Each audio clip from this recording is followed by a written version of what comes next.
So let me start our debate competition. Okay.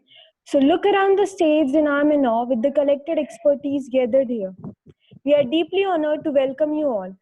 A very cheerful morning to our educator, teacher, and participant. I'm Vishakha Raghuvanshi, and we also have Mradul Agrawal as a student coordinator. Here is a big welcome for our guest, Ms. Amrita Jain.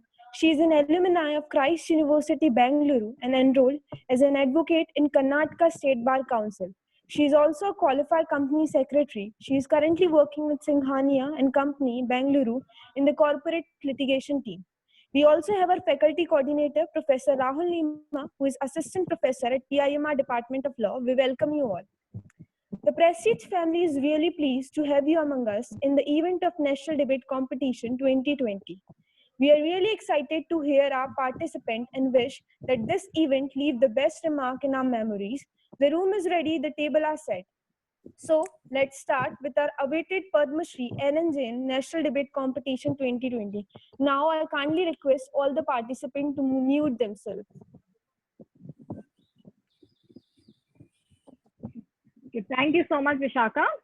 So let's start with the debating round. So we have debater 7 and debater 45 with us. I would like both of you to introduce yourselves without disclosing the identity of your college. And yeah, so I'll begin with debater number 7. You can kindly introduce yourself. Actually, ma'am, there's a doubt. I'm debater number 8, not 7. Okay, 7. Okay, 8. Okay, debater Yeah. number 8. Yes. Hi, Can you noon to kindly all. introduce yourself? Yeah. Yeah, hi. Thank you, ma'am. Noon to all. I'm Ayushi Chauhan, and currently I'm pursuing BBA LLB, and I'm in 5th year. So I'm in the foresight. Yeah.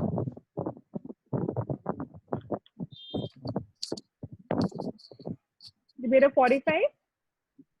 Good morning, everyone present. My name is Muskan Rafiq. I am pursuing BA LLB Energy Law. I am in 4th year, and I am for against the motion.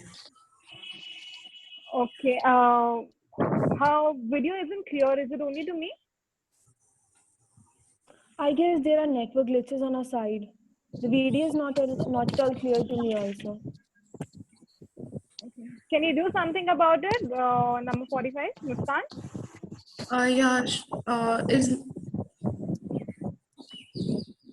Muskan, can you join again, please? I'll do that. Okay. Do it We'll just fast. wait for you then. Yeah.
Vishaka, are you there? Yes, ma'am. Ma'am, I've coordinated with Can her you- and she is saying, Yes. hello? Ma'am, I've coordinated with her and she is saying that she is not able to show her video. There are network glitches on her part. Okay, she can come on the audio then. Okay, ma'am, I'll let her know.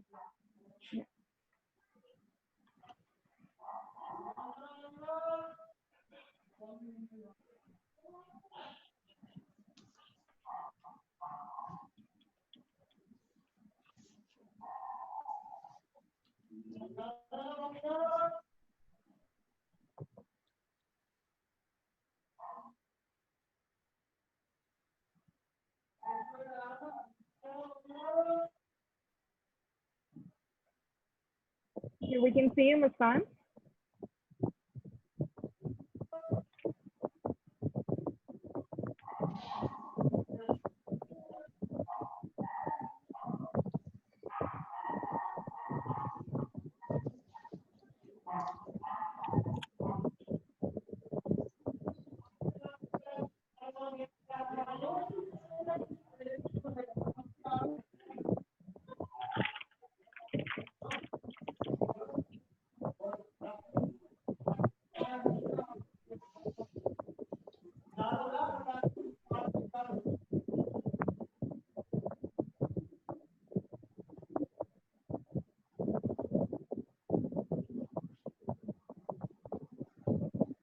Ma'am, she has joined the meeting. We can start the debate competition now.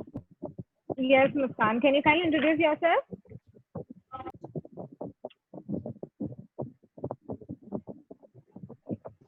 Can you hear us?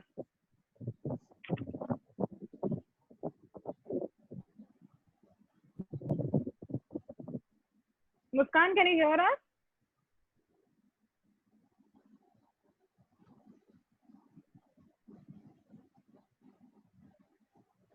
Vishaka, can you kindly coordinate with her?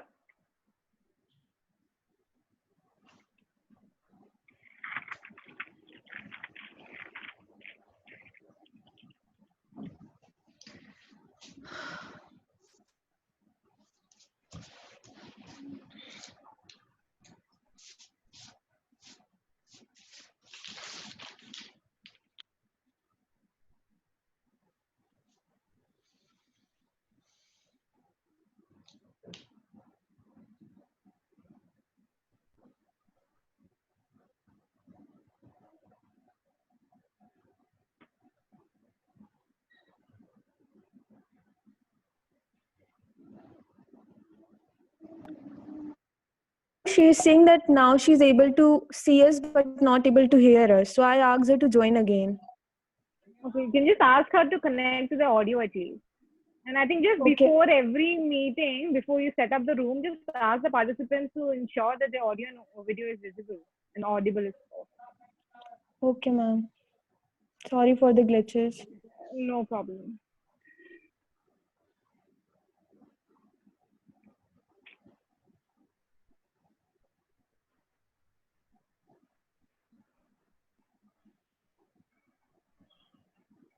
Hello. Muskan? Yes, I'm so sorry. I just had some network issues. No problem. You can just introduce yourself without disclosing the identity of your college. I'm Muskan Rafiq. I'm pursuing BA LLB Energy Laws. I'm in 4th year. Okay, so you will be speaking against the motion. Okay, so we'll start with Ayushi for the motion. Okay. Leisure of my judge and my opponent, may I proceed? Yes. According to the World Health Organization on March 11, 2020, they have been described the COVID-19 as a pandemic. According to the World Health Organization, pandemic has been disputedly means that something which is endemic and something that that has been infecting a higher swath of population in overwhelmed countries and the continents and the countries. Starting from the China, Wuhan, come to the Italy and now has been converted into the US and has been produced a large swath of population to the India as well. Not just that, according to the research has been conducted on Ministry of Family and Health Welfare. They have been conducting a research where around like shockingly the result has been conducted for showing how many testing has been conducting per days. So Bahrain has been conducting like 6,165 million per day, whereas US has been conducting the 66 million testing per day, and now the India has been conducting only 5 million per day. Now the question arose why there has been so much differences into the testing per million day, even after the Supreme Court verdict has came on, and not just that, the private lab has also conjoined with the government labs as well, because there's a virus SARS-CoV-2 which profusely come into the contact with the people who are not in the contact with the COVID-19 patient, who are positive for the COVID-19 patient. And this has been by the World Health Organization conducting a research where it has been shows that 80% people in our country, they are like asymptomatic cases. And not just that, asymptomatic cases, they are the researches where they have been shown that by the Ministry of Family and Health Welfare and the Indian Council of Medical Research, they shows conducting a research that shows that in India we have community transfer where we don't know that who has the virus and where this virus has came from. Not just that, the virus has came from, there are no data to like shows that who has the virus, who has not. So I think my contention would be the people who have been vested interest, people like Kiran Mazumdar-Shaw and the Thyrocare founder, who have been totally against to the Supreme Court verdict. I would say people first, not business first. People first, not profit first. People first, not excuses first. In this time of Supreme Court verdict, when they passed on 8th April in the case of Shashank Deo Sodhi versus Union of India, where they've explicitly mentioned that this time we really need to be philanthropic. Like the example showed by the scene, the seeds shown by the Germany and the Vietnam, where they conducted like 50 lakh people on the free trial basis, and they have conducted so much that kind of determination and persistence we really need from the those countries, the kind of quality, the kind of trade we really need, and we really need to accept from that country. It's not about grappling and not being the protagonist and antagonist to the vested interest people who are the business people like the Kiran Mazumdar and the other people who are actually thinking about the subsidiary interest and the other interest. Now in this time, Article 21, the right to life is completely gone. In the case like Parmanda Katara versus Union of India in 1994, where the center and the state has perfectly shown that how this center has the obligation to treat people who are poor and needy. And not just that, what I would believe that contention would be I totally stand affirm on my affirmation that no matter what Supreme Court verdict says, what matters is what our humanity says. No matter what Supreme Court verdict says, it what our ethics says, what our humanity says. No matter what Supreme Court ought to have said, and not just that, is that time has been done, or like 1 minute left.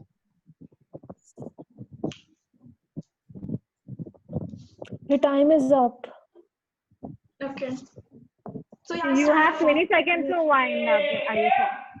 Okay, so I would say it's not about the vested interest people. It's about this is a national pandemic, and this is a time where we really set aside those interests and profit and excuses, and we really need to be philanthropic, just like Germany and Vietnam did. Thank you.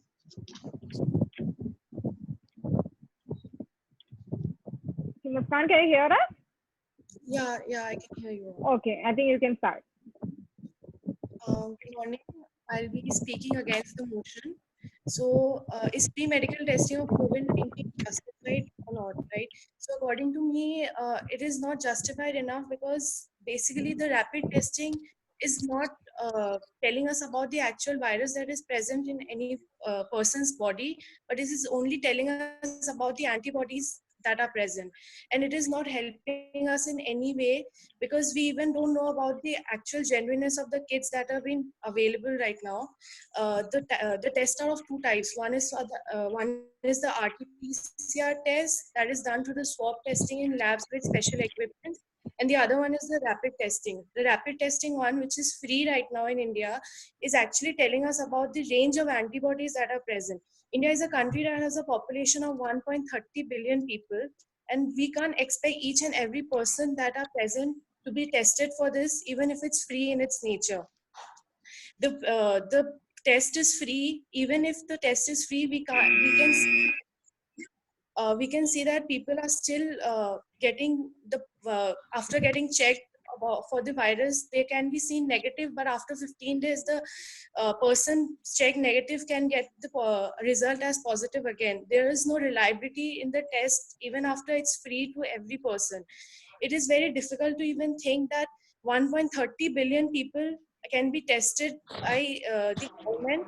And as we see now, the Supreme Court's decision of 13th April that says that the test will be free in private labs too, it would hinder the private business, private firms, medical firms in a lot of ways. And the crisis, if this test keeps on being free, it would hinder our economy in a lot of ways, and we would go into a financial crisis too.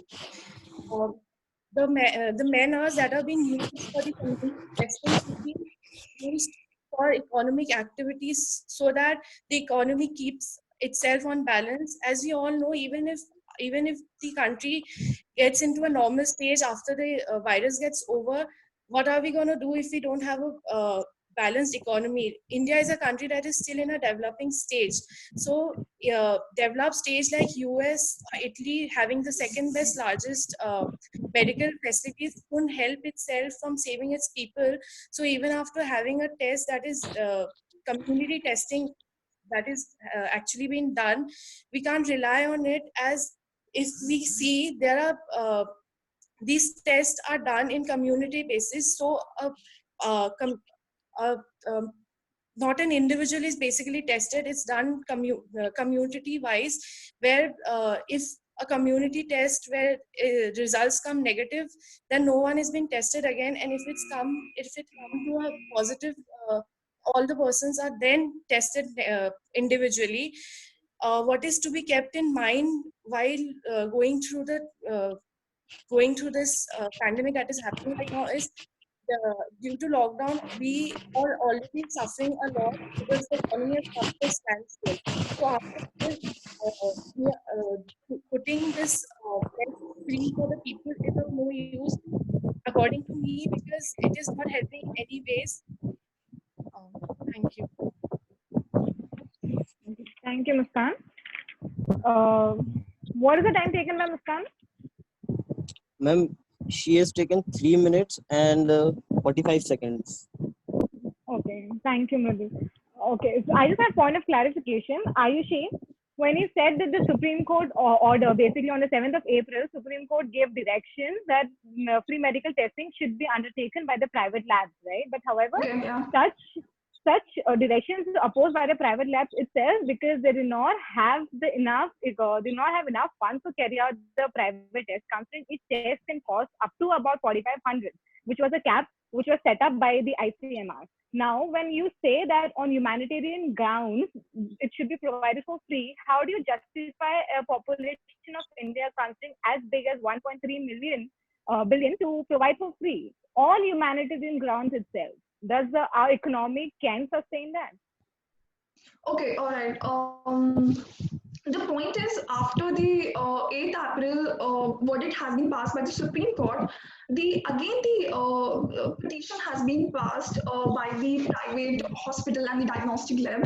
The modified order on the April 13th, it has been said that there is no need to be proceed these tests on a free trial basis. The government is going to come with certain policies and certain like Ayushman Yojana and certain Yeah, that was the April 14th order, if I'm not wrong.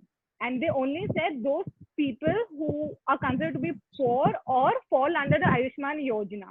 But again, Yeah. how do you determine who is considered to be poor? If a person is just in the BPL, but a person right above the BPL also cannot afford the price of the testing itself, then how are you justifying it? Just on the So humanitarian I ground. think I don't think so. There the petition filed, and the General Solicitor Tushar Mehta has also said that how can you be genuinely said that the person of a middle class person can actually afford travel to the abroad, but he or she can't afford the testing of 4,500. And even though they can't afford it, they have medical insurance as well, so the medical insurance are obligatory to bear these kind of expenses. What I am asking is, considering you mentioned the humanitarian grounds, I wanted to Yeah. explain the humanitarian grounds you're talking about, just in few lines, 2 sentences. Okay, so I think on a few grounds, first is this that they're gonna test free. Afterwards, the government will reimburse it afterwards. I'm not saying humanitarian on a doing the free trial visit, doing the free charity thing. It's just that government will afterwards, this whole pandemic gonna sustain. The government will gonna come with some scheme and they're gonna reimburse it, subsidize their interest and subsidize their whole amount from they have occurred to do the testing. Okay, thank you so much. Ms. Pan, can you Yes, hear me? ma'am. Yes, I Okay, can. so first of all, you spoke about the genuineness of the testing itself. That itself is very vague sentence. When you talk about when WHO, when it declared COVID-19 to be a pandemic, it also declared that the only end to COVID-19 is via test and test alone. Testing is indispensable. And leaving that aside of your point of contention, again, secondly, right to health being an issue under Article 21, it is also an issue under Article 14.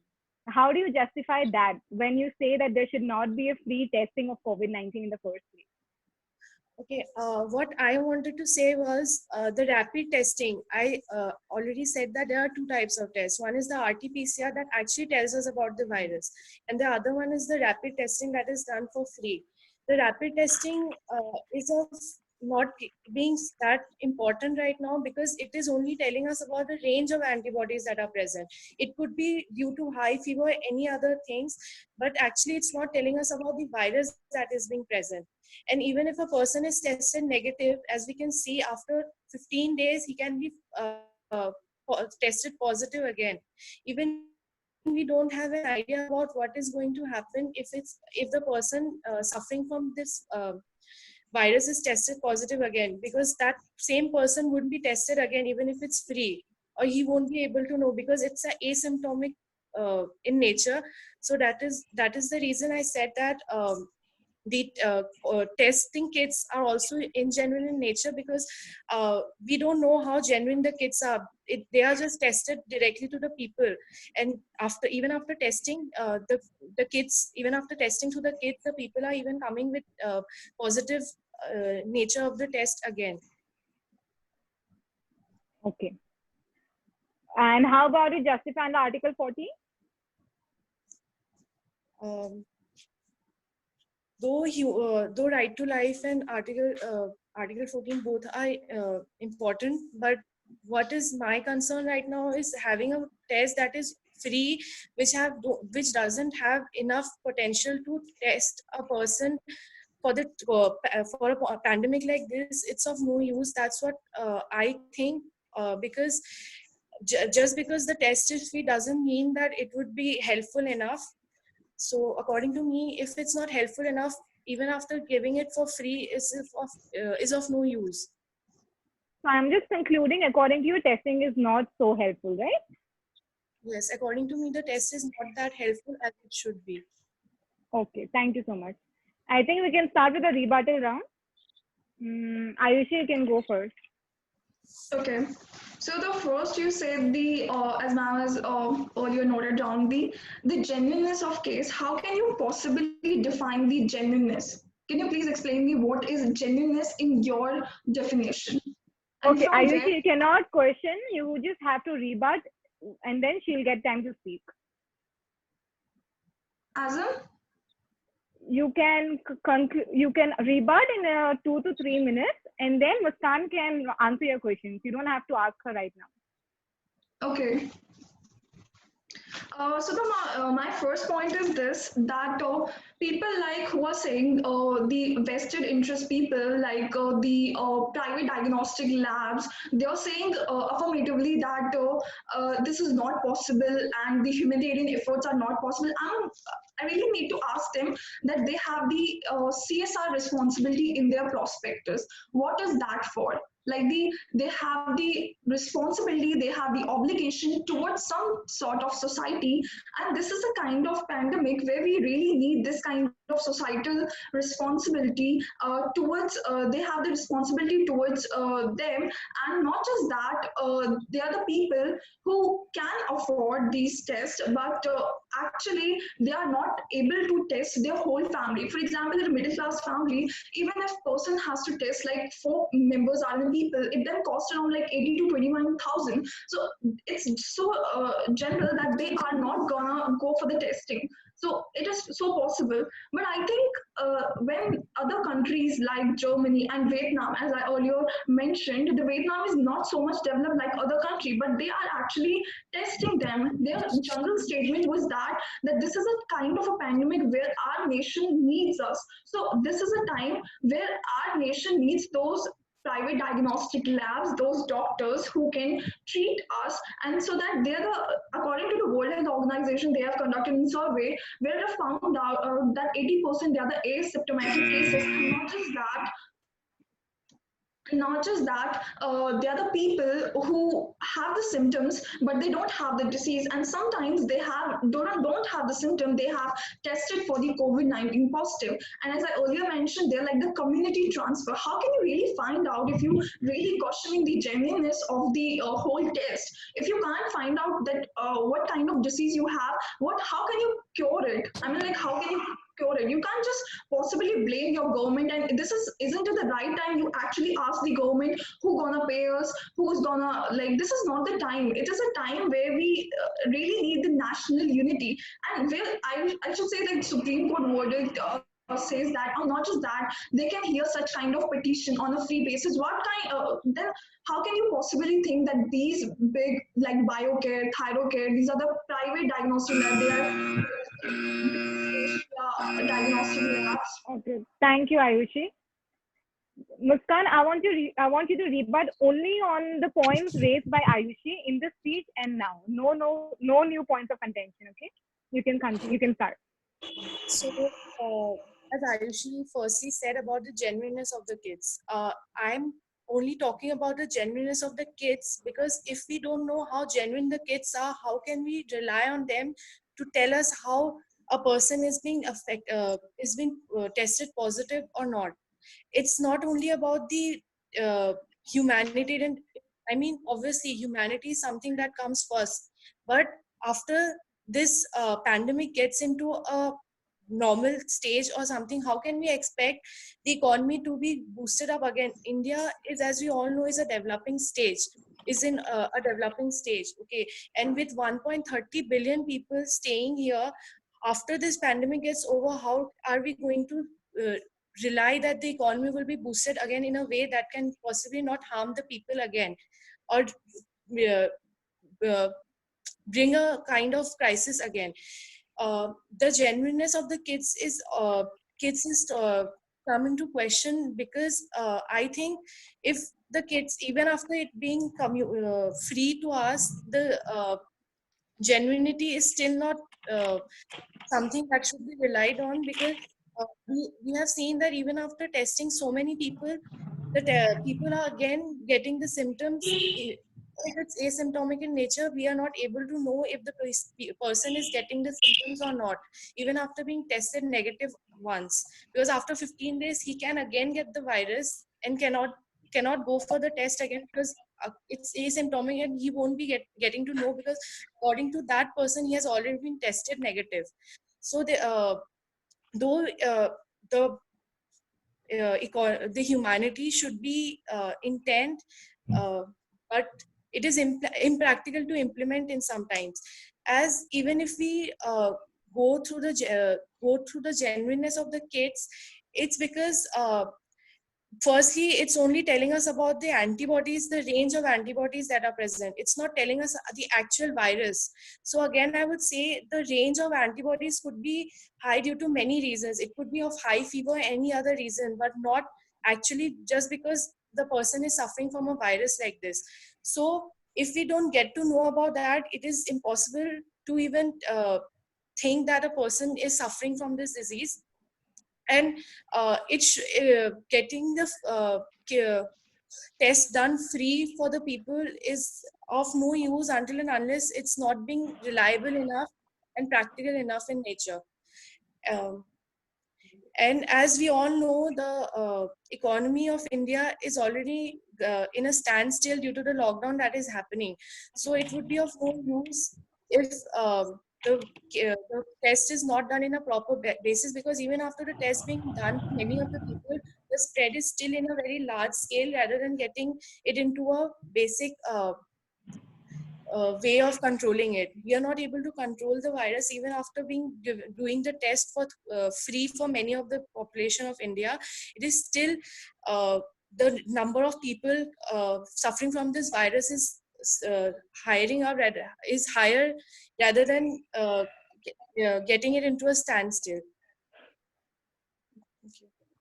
Okay, thank you, Muskan.